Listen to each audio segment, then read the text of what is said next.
मेरे दोस्तों, इजराइल की नीयत साफ नहीं है। जिस बारे में मैं आपसे कह रहा था वो बात हकीकत साबित हो रही है। इजराइल की सेना तैयारी कर रही है ग्राउंड ऑपरेशन की और अब निशाने पर सीरिया है। सीरिया के अंदर इजराइल की फौज घुसने की तैयारी कर रही है। पहले गाजा को बर्बाद किया, वेस्ट बैंक को कर रहा है, फिलिस्तीन के इलाकों पर कब्जा कर रहा है, लेबनान को बर्बाद कर रहा है और उसके साथ साथ यमन पर अमेरिका के साथ हमलावर है। इराक पर भी हमले हो रहे हैं और सीरिया में इजराइल घुसने की तैयारी कर रहा है। और दुनिया एक बार फिर से एक और देश को बर्बाद होता हुआ देखने वाली है। मेरे दोस्तों, एक तरफ सीरिया में घुसने का ये मामला क्लियर हो चुका है, उधर गाजा के अंदर 1 घंटे के अंदर लगातार कई बमबारियां तक हो रही हैं।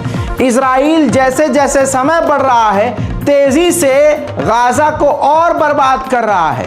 ताजा तरीन हमलों में जो गाजा के विजुअल्स आ रहे हैं देख लीजिए।